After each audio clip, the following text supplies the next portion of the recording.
I can, Sean. And paying yourself first, it was really interesting because when we started sharing the information on social media, and hey, thank you because you're watching this, you're going to be one of well over 1,500 people throughout North America. I tell you what, the number one thing that I got was, what do you mean pay yourself? Pay yourself first. What do you mean by that? Well, let's learn about it. 3 things we're going to identify off the top in our next 30 minutes. And that is financial security, hours of productivity based on your bookings, and your service and retail per guest. We got to put the umbrella out, make sure we're taking care of ourselves. When we identify this, I asked in the information that was emailed out to identify productivity and service and retail pre-COVID and now. The key thing for that is to be able to identify with the time that we have now for guests. I believe we're going to want some of our habits to continue for sure into the future. So I said maximizing your learning experience. Are you aware of your potential? Are you fully aware of your potential? Be honest with yourself and never justify failure. Aware of your personal and salon finances, and to be able to identify opportunities to raise your income. The first thing I put in front of you here is your personal budget planning. And basically, it is lemonade math, my friend. And in lemonade math, as we go through this, your income is your service, your retail, potentially tips, your expenses, what you have there. And then when we come up, what I say is, you should be planning to save 10% of your income for long-term savings. Throughout the years, I've shared this on so many stages and now here.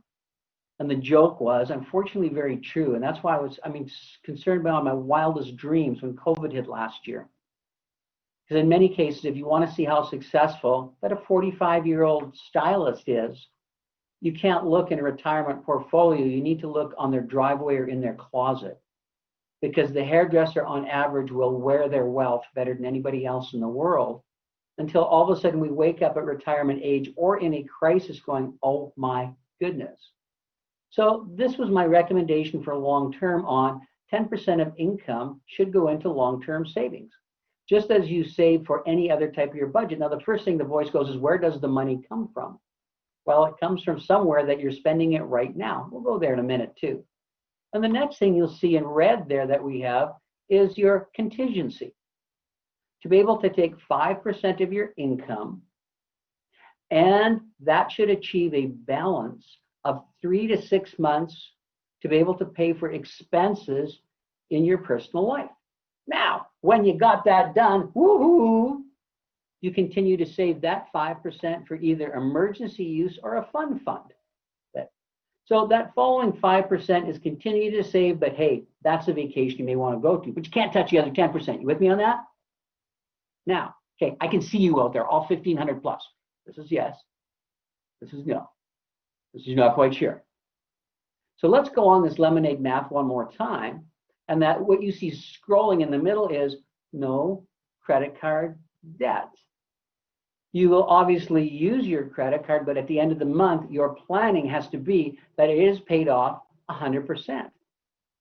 Because if you're carrying credit card debt with interest that's on credit card, man, it's tough to get ahead. So that's action step number 1. I got to take care of that and then live within my means. Based on the planning that I shared with you, there is a goal then. What do you want to achieve within your life in 1 year? What will it cost? How will you do it? What do you want within 3 years? When we take a look at this, anybody here need a raise?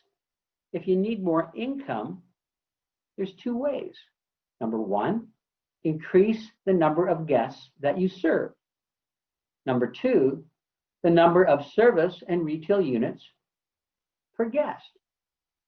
So when you go to bed at night, you actually know your monthly budget, you know your goal for your 10%, you know your 5%, and you can go to bed with peace of mind and wake up with joy of heart. Now here's one, I dared you when I sent the email out. I hope you took me up on my dare. It's called self-discovery. What I asked you to do for 4 weeks is to record every dollar that you spend. Easy to do nowadays because you got your phone, you got your notes. And I'm going to take you back in time a little bit. We're going to go back to 1998 with it. Now, some of you guys weren't even born then. And I had walked into our team room in the salon, and there was a young lady there who was 23 years of age, and she was virtually in tears that she was never going to be able to get ahead. She'd been working within our salon for 3 years. Her personal income was approximately $60,000 a year at that time. And she was so devastated because she was never even going to be able to buy a condo. So what I did is I put this sheet together. I said, let's find out where the money goes.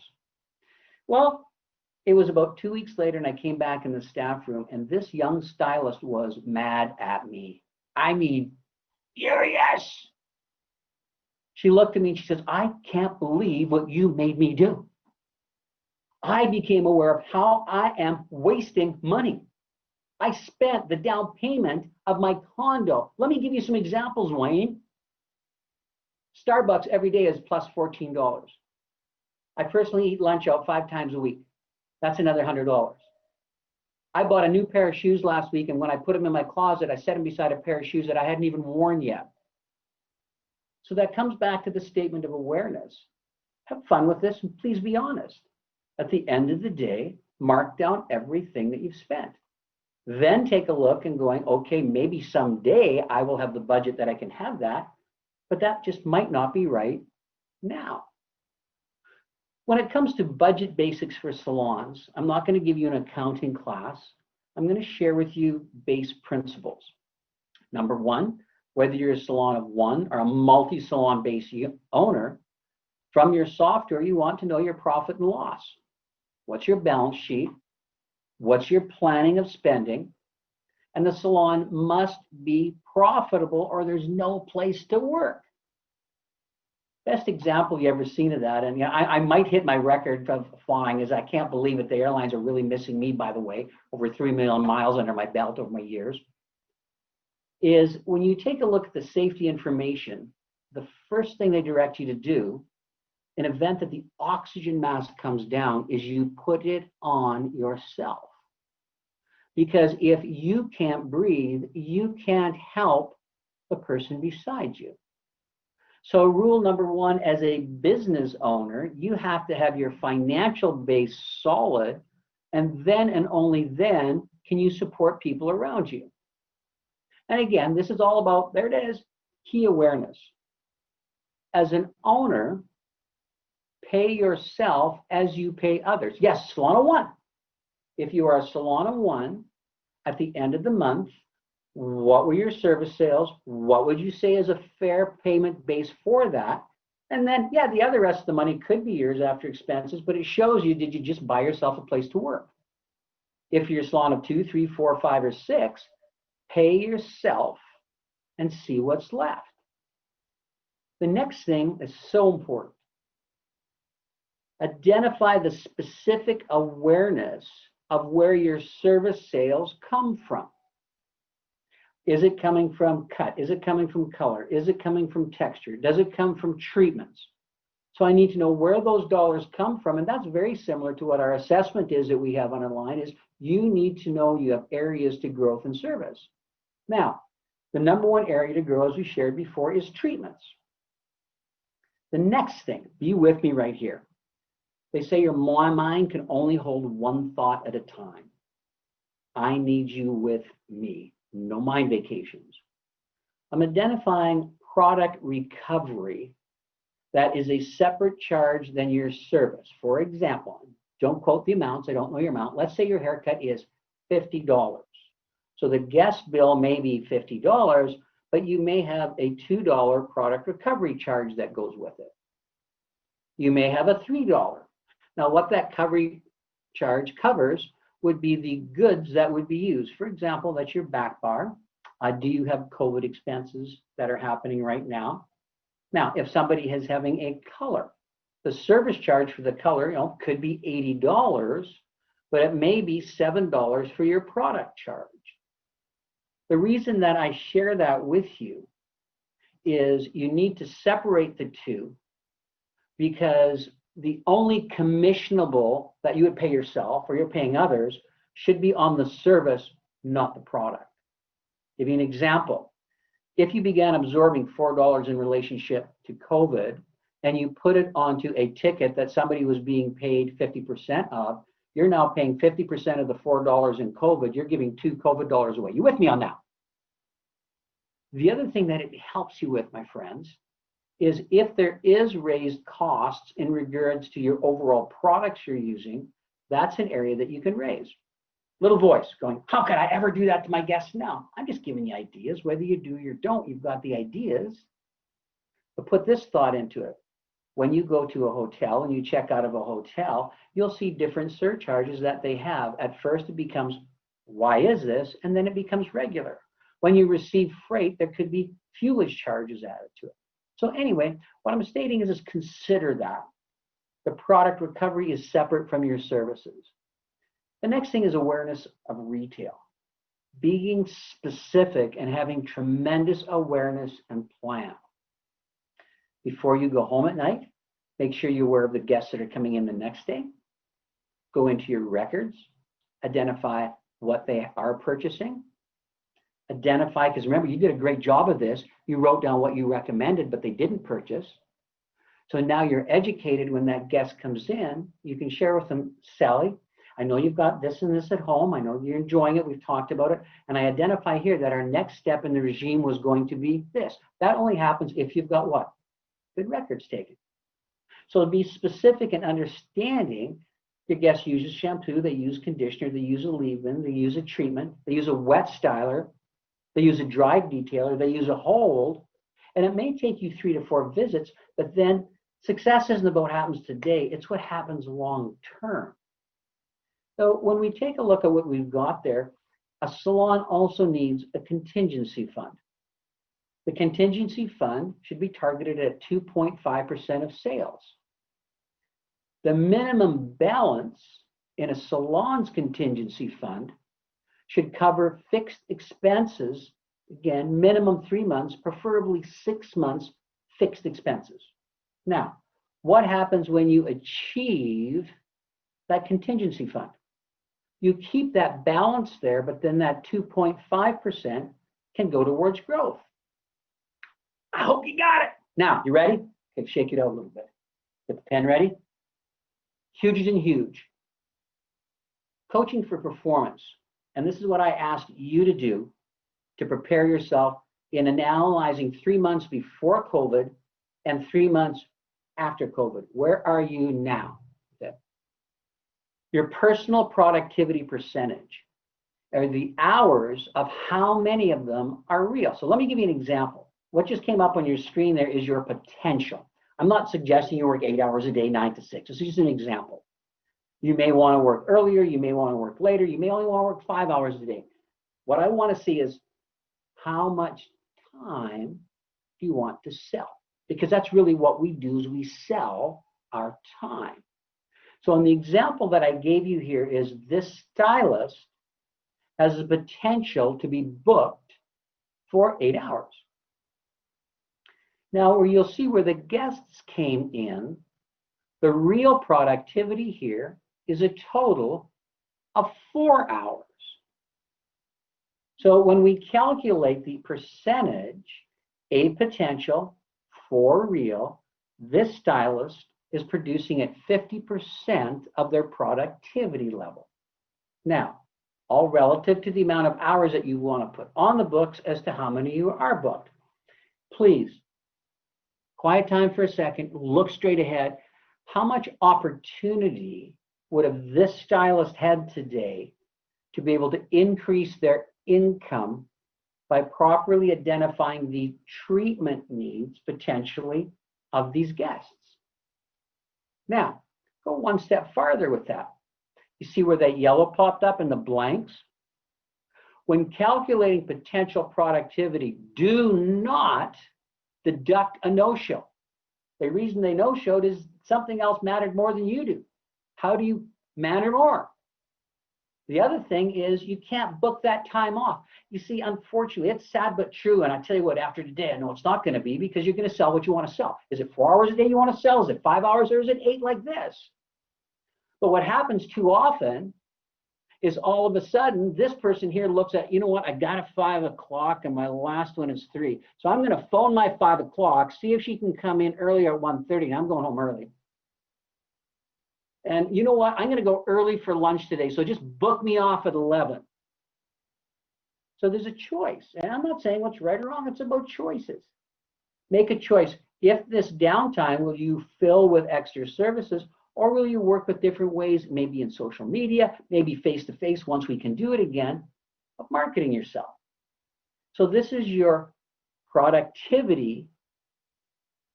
Now, calculate productivity percentage over 3 consecutive months. And as a stylist, if you're over 80% productive and 80% of your guests are return requests, that tells you that there's enough demand on your services to raise your prices. The world revolves around supply and demand. A well-run restaurant tracks their table turns during their peak hours, from 5 o'clock until they're closing. When their table turns reach a certain level, they get a new menu. Guess why they get a new menu? They've got new prices because their community is exporting so that they can. So they live a better quality of life, their servers have a better income, and everybody wins. So now, when that happens and I raise my prices, how do I go about it? We suggest posting a sign at your station 6 weeks out. Congratulations, Jane. Due to the demand of Jane's services, her prices will be increasing X as of X. Underneath that sign, it says, we appreciate you being our guest. On your next visit, you'll receive a complimentary one of the following surface treatments best suited to your needs. Now, the next question is, how much do I raise them, Wayne? What I have found over my past 40 plus years is that if your current haircut price is less than $50, you can actually raise safely by 10%. If your haircut price is over $50, you can very safely raise by 5%. Please note, time out, you with me?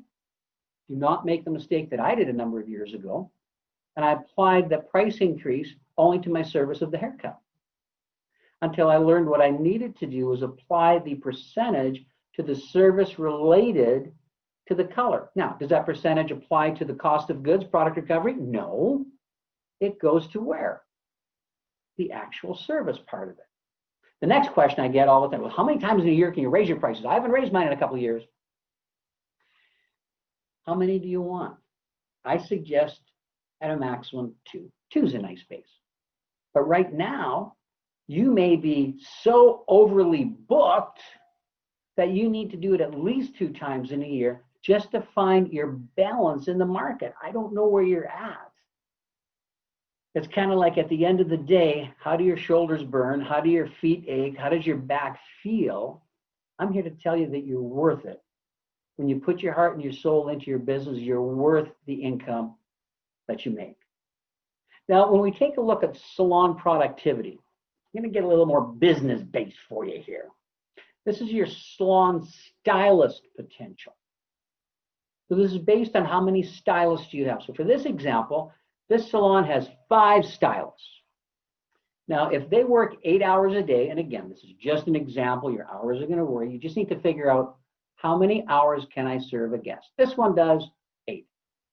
So what they do is they have a potential of 40 hours in a day. Boom, let's take a look at the bookings. 30 hours are booked. That's the real productivity ratio. Now, this also, I believe, looks very much like many salons would, pretending with a salon of 2, 3, 4, 22. You've got your top 20% that are really jamming it. And take a look at the treatments they've got there, take a look at the colors they've got there, everything that they've got. Now, 30 real hours over 40 potential hours, the stylists in this salon are at 75% of the salon's productivity ratio. So this salon can raise their sales income by filling those existing spaces. 25% growth. Whoa, anybody use a 25% raise?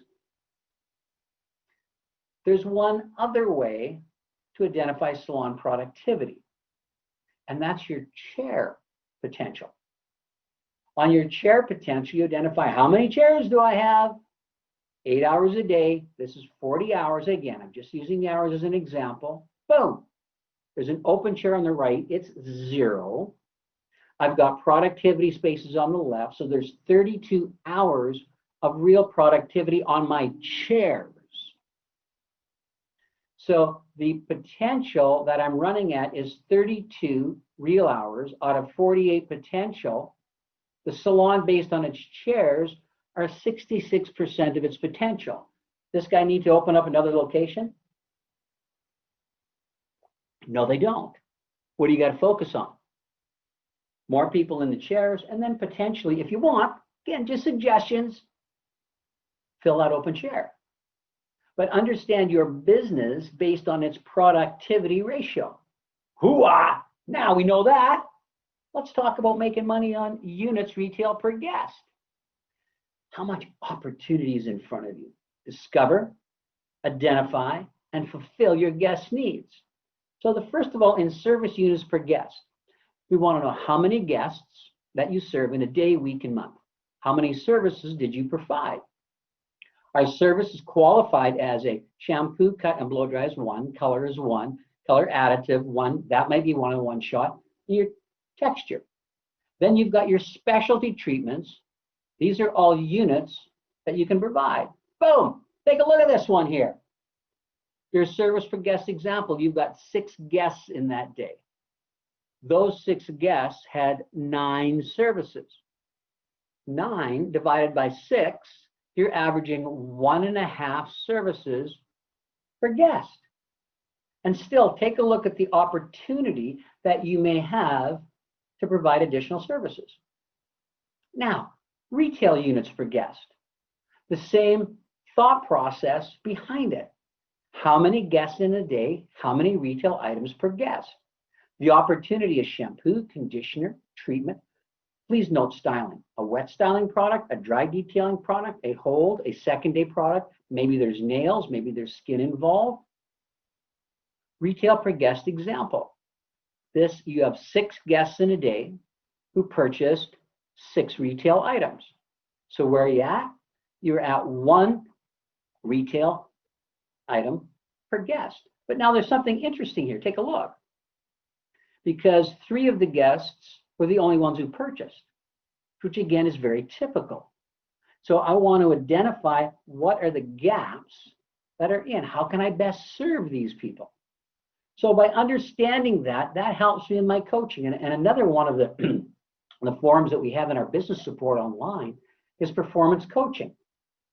And to look at performance coaching, it provides us with a guideline and also a timeline of being in the industry. So if I'm a beginning level stylist, I should be 1.25 average in services and 0.5 in retail. I should achieve that within my first year in the industry. If I'm a core level stylist, I would be 1.5 in services. I would be my 1 in retail, and I should achieve that within 2 years. And a core level stylist, I'm going to be at 2 services a guest. I'm going to be at 1.5 retail items. I can achieve that in that post 2 years. So what we're doing is we're having a coaching base to be able to support that for you. Now, interesting. I was reading Hairdresser's Journal in October, one of my favorite magazines out of England. And they stated there that 77% of salon guests added a new product to their home hair care regime after the lockdown. So this was in July, August to mid-September. These are the 6 product requests in areas of growth. Number 1, the sale of masks, deep treatment. Number 2, heat protection hair care and stylers. Number 3, scalp care, Awaken Scalp Facial. Number 4, oils and anti-frizz products. Curls frizz free, Basu oil. Number 5, they were looking for any product they purchased needed to have SPF. One of the main things that we're seeing here is self-care. People are identifying all opportunities to make beauty with a conscience choices and natural and vegan hair care. Those were the top 6 that we had. Now, anybody got a brain cramp yet? I hope not, because if you did your homework, you've got that done. And if not, you know you've got some homework to do. Because when it comes to connecting your services as well as your retail with your guest, it comes down to principles of selling. And there's 4 constant principles in the world. The 4 constants begin with the principle of, am I a shark taking what I can? Am I a carp doing nothing laying at the bottom of the ocean? Or do I live my life as a dolphin? Being able to be strong, caring, supportive, compassionate. I work hard, play smart, I have fun. I've got solid principles. The other constant in the world is change. And success is your response to change. How do you respond to the changes COVID brings? That will determine your success. Choice. Choices become behind stimulus and response. I have a stimulus, I have a response. What's in between there? And selling. Selling is serving. Nothing happens until something is sold. A healthy view of selling is what supports your service and retail sales, which is your income. Ask you this right now. If you got a pen in your hand, write it down. What is your possible? What are your service and retail possible income in the month? What's not possible? I know we've all been taught, well, anything is possible, and potentially it can be. But what numbers do you have in your mind right now? The next is, who drew the line? Who drew the line saying that, yes, you can charge $75 for a haircut, but you can't charge $90? Who drew the line saying that a shampoo at $32 is expensive and one at $28? Who drew those lines? You see, those are all imaginary, not lines. And in life, sometimes we have to get out of our way and let ourselves go through. COVID-19 erased a line of negativity of retail and brought it to the forefront. It raised awareness of the possible that service equals selling. And you saw people are jumping online, letting them know, curbside pickup, doing ultimately anything I can do to get product into your hands. So amazing. Please keep it up. Get even better at it. Make retail a forefront of what you're presenting, because it is part of your service. Now, your healthy view of selling is based on your internal beliefs of your possible. If you believe in what you can achieve, because that belief will control your actions and it will control your goals. Do you have a goal for $500 a month in retail at 0.5 units a guest? Do you have a goal of 4,000? I love when I talk to Gareth and all of a sudden, boom, I get this text from Gareth. He goes, Wayne, June was amazing. Hope and I, our 2 stylists, over $11,000 in retail. Now, great, but you know what? Hope expected to serve the guests at those levels. There was nobody in their way. He didn't have to push himself out of his way to get through. So my belief in selling is, how do you finish that? And I love that picture, that little girl at the lemonade stand. You know what? That little girl believes in that lemonade at such a high level. It's the best lemonade in the entire world. You do know that, right? The next one is, she sees her ability to sell is amazing. I want to tell the world what I've got and share it with them. How do you see your abilities? In guest relationships, what do you value? Do you value honesty? Well, if you value honesty, then you're going to recommend whatever they need. You'll never, ever cut them short. Just like that little girl selling that lemonade. Maybe she's going to sell a glass for 10 cents to everybody she can. And how do you believe in your skills and your product? Are you focused? And what I find the most successful people in the world, they're ones are focused. They believe in their skills and they believe in their product. When somebody goes into your salon and sees your retail area, do they see your belief? And your commitment to sales activity. How hard are you going to work? How are you going to have fun? How are you going to make a difference? And that's ultimately what that's about. And realize that there is fear. You got to get out of your way, let yourself go through. You just got to do it anyway until it becomes part of you. And if you do hear no, it's quite simply just no, not right now. Selling is closing the gap. Here I am, current situation, there's where I want to be. Here's your guest, current situation, there's where your guest wants to be with their amazing hair. Now, if you don't close the gap in service and retail, what are the consequences going to be? Guest doesn't look as good as they possibly can, and your income level is not rising. What I ask you to do is identify one of your internal beliefs that you will improve on today. In doing that, you're living the world of coaching awareness, being in control of what you're aware of, and understanding that what you're unaware of may control you. Good coaching begins with seeing and appreciating a team for who they are, while at the same time seeing who they can become. I ask you to look in a mirror and seeing who you're becoming and appreciate who you are and coach yourself in the right direction. Coaching is about doing what's right, self-respect, respect of others, having a plan, working the plan, sacrifice, courage, endurance, leaving the earth a better place. And responsibility, when you accept responsibility for your thoughts and your actions, your commitment to them rises, and so does your performance. If it is to be, it's up to me. Life is hard work, but I'm here to share with you that it's worth it. And in that coaching process are the actions that you take, you don't take on a daily basis. And your success is determined by two factors. Please note this. One is stable. They're in your control. That's ability and effort. Your ability and effort is controlled by how hard you're going to work and how much you're going to learn. Unstable, what's out of your control. Task difficulty and lady luck.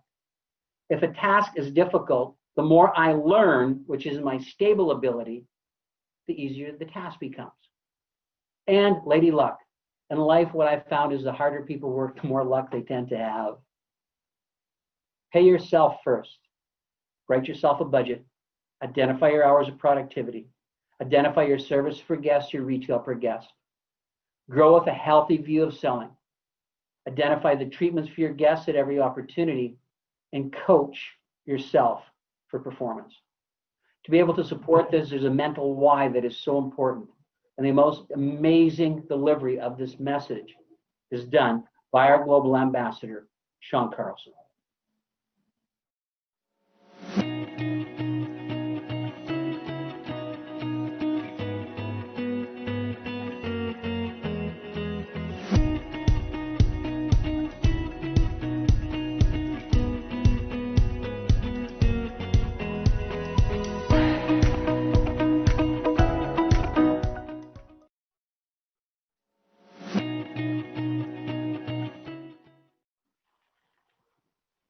To grow, we must change. Why? The why. What is the why behind service and retail, or take home, as I love to refer to it as, in our new world? Well, friends, it leads us right back again to our mindset and making sure that we adjust our fixed mindset and change it to a mindset of growth, where we are looking forward to the opportunities that are presented our way, where we see that there is need for change and we take steps towards that. And friends, we're really just here to grow. And I want us to really think about the questions that are in our way right now, in our mind. They're buzzing around, and which ones do we answer, right? Like what now? What do I do now? How do I do this amongst turmoil and pandemic and elections and all these things that may or may not be happening to us? How do I do it with profitability? How do I make sure I'm looking for new ways and adjusting the ways I already work to maintain or grow my profitability? What about my fixed costs? Are those changing? Are my costs rising, as Wayne has mentioned? And then being able to meet and exceed our guests and our staff's expectations. All of this while we look to grow our business and grow ourselves. And one of the areas I would love us to be able to work through is new guest retention. But when we look at all these questions, here's a great question for us. How can I grow with new guest retention? Well, the market tells us, friends, that our industry averages 30% or less of new guest retention, meaning those guests Out of 10 guests, 3 or less returned for their second visit. And the question I want us to ask ourselves is why? Why is that happening? And what can we do about it? And I feel it directly relates to what Wayne was sharing with us, and that is being able to tie retail or take home as a mindset that it is part of our service. It's not something we do to somebody. It's stuff that we do. It's the recommendations. It's the awareness that we do with and for our guests. And I want you to think about profitability within your business. If 90% or more of your guests, new guests, return for a second, a third, a fourth visit, what does that immediately do for your personal income, because you're paying yourself first? And what does it also do for your business? Again, it relates, friends, to our attitudes, that fixed set of attitudes, the mindset that we have, and what does our behavior say? So we need to take a look at the services, the conversations, the process that we have with our new guests to make sure that we are recommending product as a partnership through the service. If we are able to share with them the relation of products to service to at-home care, we will definitely increase our new guest retention to 90% or more. And then I want us to think about guest frequency. So if our guests are coming back more often, how does that help us with our business? Or what if during COVID, we can only see less guests? How does guest frequency work for us, not against us? Well, I want us to consider less more. And what I mean here is less guests equals more time with those guests, maximizing the opportunity to serve them at a much higher level. As Gareth stated, being able to recognize that opportunity and fill those needs with those guests so that that time that we have with them becomes one of the most valuable experiences that they have. Another opportunity, friends, is upgrading our value.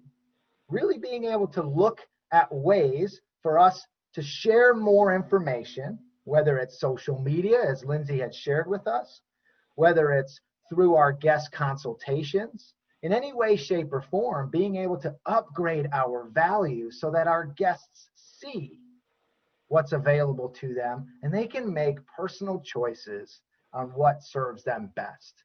One of those areas, friends, is being able to take a look at our menus. And as Wayne was talking about, being able to recognize when it's time to raise our base prices, what are we offering as an upgraded value in terms of that? Do our menus reflect the upgraded value we're presenting? Can we slow down and take a look at the conversation we are having with our guests, whether it's verbal or through signage without the salon? And what does it say? But also, how does it make you feel? This is the time, this time that we've been given to be able to really consider that conversation. I also want you to consider packages. It's a great way for us to upgrade our value. It's also a great way for us to combine multiple services into one experience for our guests. Often we see stylists and salons struggling with the time to upserve guests or to add on potential services, and they feel a sense of pressure. They can feel a sense of pressure there. But what if we could combine some of these experiences into an unbelievable package that feels fantastic, that gets the results our guests are looking for, and it gives our staff members, our stylists, our estheticians, our makeup artists, whoever it may be, the opportunity to focus back on what keeps the guests returning for visit after visit after visit. And that is their take-home care. It frees up the time and the focus to be able to share with what's most important for that guest after today's service. Now I really want to combine all this mentality, friends, these set of beliefs into take home and what it really means for us at the salons. What do we know? See, take home to me is a place where needs and desires of the guest meet the profitability and the ability, the opportunity to serve at a higher level and for longer. How are our guests taking care of themselves after they leave our space? And what tools do they have to make that the best experience they've had? We also know, friends, that it's increased loyalty. We talked about the less than 30% of new guest retention. I feel it has a lot to do with loyalty, meaning if a guest knows what they're using and why they're using it, how they're going to use it at home, it increases their loyalty. From one product being taken home by a guest equals 30% return rate by that new guest or existing guest. 2 products, friends, is 60%. 3 take-home products is 90% or more. That really shows that that combination of our service and our communication, our partnership with our guests, increases loyalty dramatically. That at the same time, friends, helps us to increase our profitability. And as Wayne has stated, if we don't have a salon for our salon stylists and guests to return to, everything stops there. So how do we continue to increase profitability? It starts, friends, with correct planning, the salon roadmap, your ROI. It's the ability to utilize that planning for smart purchases, smart buying. It also increases the activity or promotions that we offer. And hopefully that means through social media, that means through signage within your salons, and as us in the staff sharing those messages with our guests. It also, friends, increases the opportunities for us to be excited. It increases excitement. What are the guests getting? What are the stylists getting? What is the team getting from this? It all works together for a giant win. And we're all about win, right? We're all about winning with our strategy. Now, I want us to consider other messages at the same time. So what strengthens this message that we're sharing with is vend.com. And online, they presented all of these ideas on what we can do now. So Sean, you talk about all these things that we can do within the salons. What are they? Well, as you've heard from Kevin and a lot of our panelists so far today already, customer safety. What about mobile online ordering or curbside service, in-salon online sales? How about hiring and developing, coaching exceptional employees, promoting social responsibility, strong visuals that are updated regularly? How do our products look? What do our shelves look like? Are we in business to do business, to serve? Guest loyalty programs available. Oh, look at this one. Communicate, repeat. Sharing authentic stories that resonate, promoting upgrades and added value, and recognizing, friends, that it takes many of these. And what is all of this? To me, it's about effective communication. Sharing that, creating that awareness, Wayne, that you keep sharing with us, and then taking responsibility, utilizing a process to deliver it. It brings me back to one of my favorite places, and that is the 5 keys to success. If all of this just seems so much, let's take it down into 5 specific keys. Is what I am doing, is my action steps leading to getting my chair full? Am I communicating effectively with my staff, with my team, with my guests? Am I doing great work consistently by adding my educational experiences and sharing those with others? Learning, becoming an expert and getting certified.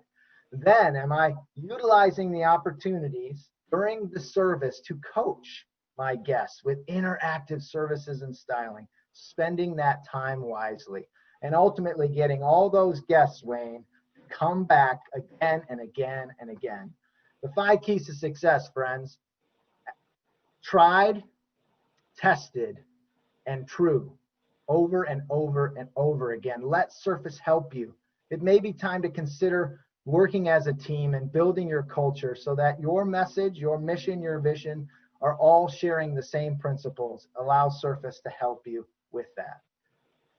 And now, Wayne, I really want us to be able to analyze all of this and for you to be able to elaborate on the why behind hours of productivity. You mentioned hours of productivity and how that can be such a great metric to raising our prices. Can you take us there? Awesome, Sean, and thank you so much, and thank you for such a great message. And our 5 keys to success I brought to the world in 1988. Oh my goodness. I've had the opportunity to share throughout the world, and salons have built their base on it. And the metric of raising your prices is not one of based on hours of productivity. It's really the only safe way to do it. How much of your time is in demand? I've heard it before, and it's just, it doesn't make people bad. It just maybe some awareness and thinking going, I've been in the industry for 20 years. I need a raise. Well, after 20 years, if the demand isn't on your service, you may have been in the industry for 20 years, but you did year 1 20 times. I'm just telling like it is. Because your process of serving the guest hasn't created the demand. The other thing it's challenging is, and I want to help people with it, is if you've got that huge warm heart of a hairdresser, which I love and everybody needs to keep, but you've got that twinge in your stomach when it comes to actually asking for the value of your services, we need to get over that. And the metric is how much demand is on my time. And I want the people to think out there, how many of you work the extra haircut in at the end of the day and miss the beginning of a child's baseball game? When we think about that, how many of you went to work at 6 in the morning just to be able to pre-do one of your guests' hair to get them to the airport on time, which is great, but then say, oh, you're going on vacation, that's okay, this one's on me. And I may be exaggerating it, but it's a reality. So to be able to have you aware, the stylist, the salon owner, as the demand on the hours you're putting on the books, what percentage you have, wow. And the other thing it is, I'm going to give you another sad fact, that well over 50% of our industry, over 50% of our industry is only productive 30% of the time they're on the books. 30%. When is it? Early morning and late night busy bus. So when we're really aware of those hours of productivity based on that metric, it tells us what we can do and all the wonderful things you just shared in the 5 keys of success of really getting that chair full.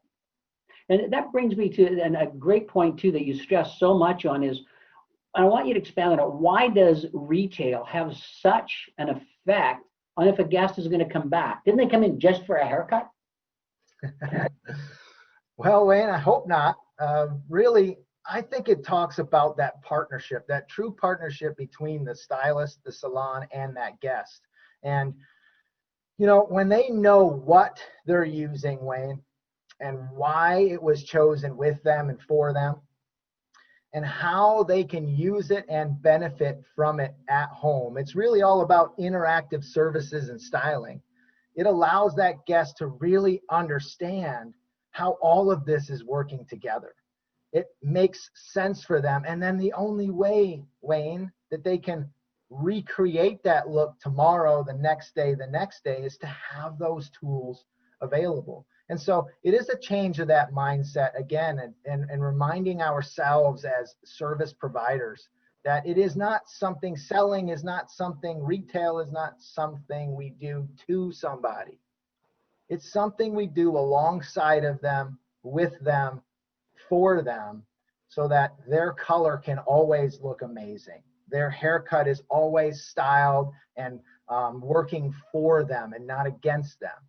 And understanding all those principles and how the haircut works for them, how the products support the style, that haircut that's being delivered, and how to care and maintain for that color, that balayage, that service long after the visit that ended today is so important. And I believe that when those tools are taken home, they know how to use them effectively. It ties that guest back to that service provider at the highest of levels. And the loyalty is just increased dramatically. I hope that answered your question, Wayne. Sean, what I heard you say is it shows the guest you care. Absolutely. Awesome. Thank you very much, my friend.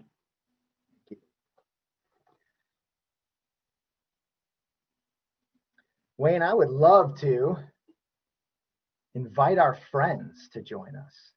And so we have some panelists who are going to be joining us. And the first panelist I'd love to welcome to our conversation today is a dear friend, J.K. Caller, and she is all the way from Endicott, New York, at a wonderful salon, vintage salon, and I would love for her to be able to join us today. Welcome, J.K. How are you today? Hi, Sean. Hi, Wayne. Thank you so much for having me. I have to say, this has been so far awesome. It's reiterating all the things that I believe in and know, and I'm excited to be here. Fantastic. JK, I have a question for you.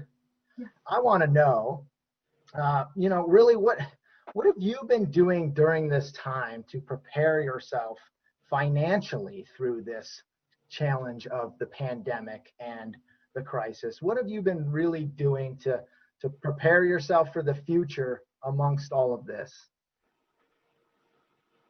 Sure. It's a great question. I have to say that there's so many parts to it for me.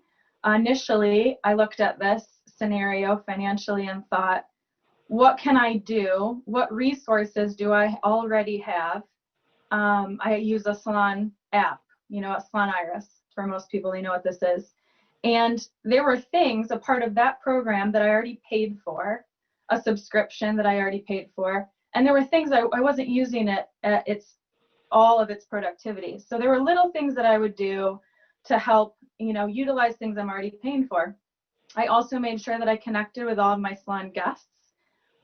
Every day I, went in and connected to check in on them, because not only do I care, I wanted to make sure that I was connecting through these hard times, these unprecedented times.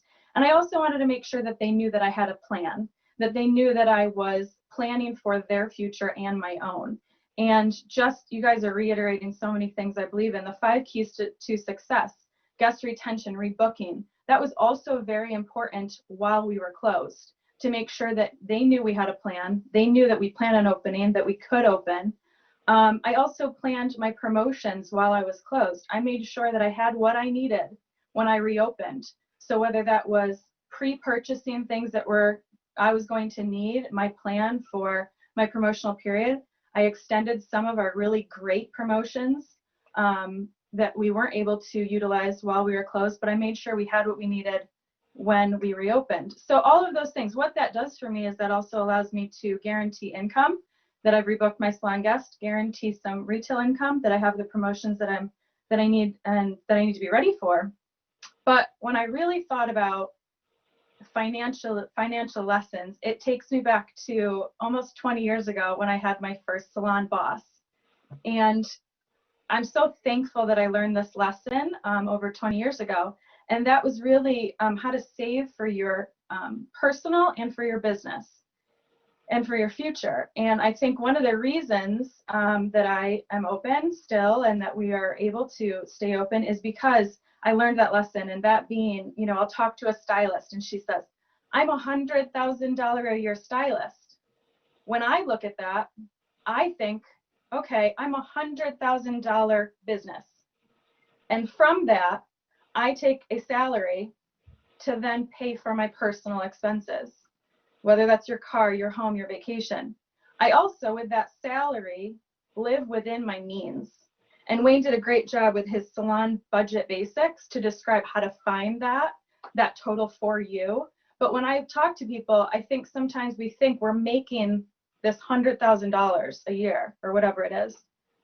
And really, we need to keep in mind that we're going to take a salary from that, and that remainder stays in our business, so that when you need a new roof, when you need a new driveway, when you want to reinvest into your business, reinvest into education, reinvest into products to reopen. And then when something catastrophic happens, like you close for 2.5 months or 4 months or whatever it is, you have that business to support you and to allow you to reopen.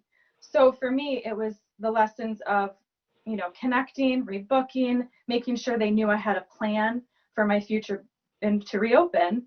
And also all the things, the little things that it takes that I was able to do because I had that protection and that plan ahead of time. So 20 years ago, I was taught just to, you know, plan ahead, to save well, and to really understand the difference between your business money, your personal money, and living within your means. And when those numbers work, your business will run well too. And with all the other things that Wayne and Sean have mentioned, I think it's really important to just know your finances so that your business can run smoothly. JK, thank you so much. And your success is such an inspiration to other hairdressers all around you. And being able to be proactive is what I'm hearing you say versus reactive. And when you have a plan, when things like turmoil come your way, you can work the plan and adjust the plan rather than scrambling to start the plan. And I'm just so thankful for your commitment to serving your guests so well. Thank you for joining us today. Wayne, I know you have some panelists you'd love to introduce. So Jennifer, again, thank you so much. Wayne, take it away. Thank you. Okay, thank you very, very much for joining us today. And it is just an absolute pleasure to join us today on our panel are the founders of a phenomenally successful salon in Rockford, Michigan, called May Rocky. May Rocky's principles for success are phenomenal, but principles are only driven by actions. And today we have the sisters and the co-founder and owners, Lindsay Pierce and Kelly Carlson, with us. And Kelly, my first question is for you. What actions regarding in-salon services, specifically treatments and retail, are you now taking to build a better business than pre-COVID? Well, hi, everyone. Thank you so much for having us today. We are so excited to be here. I would say, so definitely guest service is and has always been so important to us. Definitely some changes we've had to figure out with COVID. I would say the biggest thing as far as treatments go, well, one, with a change in us, we used to double book quite a bit, and now since COVID, we are either not double booking at all, or if we are, it's very, very little. And so it's been really actually kind of neat with that change. It's been pretty encouraging for us to have the extra time that we are not used to having when our guests would go to the processing room. Now our stylists are really able to have a little bit of deeper conversation with the treatments that we offer here at Meraki and all of the awesome treatments that Surface does have. So that has been a big just like shift in some of that conversation. And so I would say between that and then really us just boosting how we are communicating through social media on our treatments, and then also in the salon.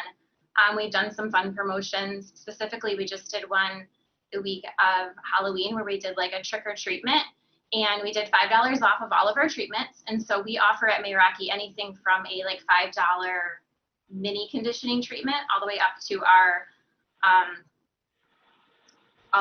our shine treatment.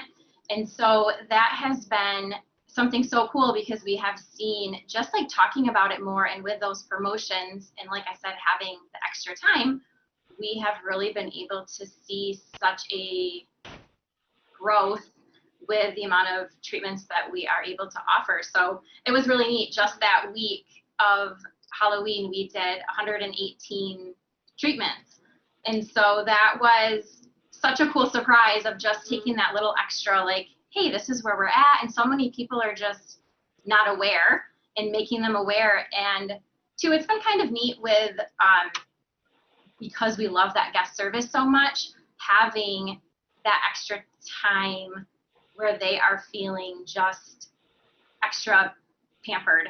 And a lot of the times then they want to talk about the take home and what was in the treatment. So yeah, it's been really good. Kelly, thank you so much. And a couple of things that just popped at me. First of all, is the number of treatments. Was it 108? Did I hear correct? 118. 118 treatments. And what it was from was really awareness. Mm-hmm. And it shows that the guest is looking for that extra piece of the service. And the other thing that really jumped at me there too was a statement that was, everybody needs to hear this loud and clear, is the service provider taking the extra time to talk with the guest during processing, being that you're not running. So instead of running out the back for a moment for fresh air, you're actually taking the time with the guest and you can educate them about the products. And that's awesome. And now, Lindsay, it's your turn for a question for me, because that doesn't happen just naturally. There's training. Yeah. Lindsay, what is your team coaching for performance process? So we are a level-based system at Meraki, which means that our styling team has goals that they have to reach. And I think the biggest thing is that they are always, like you said, it's awareness. They are always aware of where they stand in relationship to their goals. The first couple of days of the new month, they get reports in their folders that show exactly where they are and compared to their goals. And then also I try to personalize it in a comment section and give them words of encouragement, because I feel like that is huge. And I feel like that's always such a scary part about getting a report, is that you're afraid to hear things that only you can improve on. But we try to definitely showcase our girls' strengths and encourage them, which also I feel like makes them want to work even harder. We also use it as an opportunity to share with them things that, they might be kind of missing the mark on when it comes to we have an awesome referral program that we call Share the Love. And so we talk a lot about that on our monthly reports. And then also the what, why, how. That's a constant statement that we are bringing to their attention to make sure they are utilizing the time that they have with their guests in their chair. And like you said, with the processing time that we're now utilizing for communication, it has been just really fun to hear our girls utilize that time. It's so beneficial and it's just relational. And then we do, the monthly reports, which are super fun. Kelly and I do not do hair anymore. We stepped out from behind the chair almost about 3 years ago. And so we just have a passion for helping our team grow. That is definitely what we feel called to do.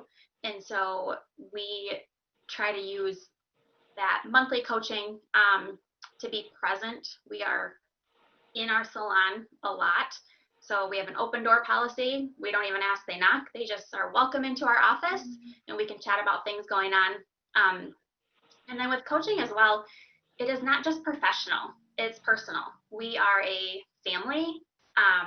We're family owned, but we also feel like a family with our team. And so we want to know what their goals are. Do you want to pay off your credit card debt? Do you want to buy a car in cash? Like, what can we help you do? And we are here to help them be as successful as they want to be. So. Lindsay, so I'm like, that's such valuable information. And I'm going to check to see if I've heard you correctly and also transfer this. If I'm a salon of one individual, I'll take your same principles and apply it just to me. Yes. I need to have a written, measurable report of what my performance is. Yes. What are my goals in the beginning of the month? And say treatments would be in their hair care. Yep. And I measure my own goals because I'm coaching what? Me. Yes. On your end of it, you're coaching your team based on elements of awareness, yes, having them trained in those processes, and now it becomes a measurable base. I think that's fabulous, and I thank both of you so much for joining us and for the amazing, amazing role models that you have within the industry in your marketplace. Absolutely fabulous. Thank you so much.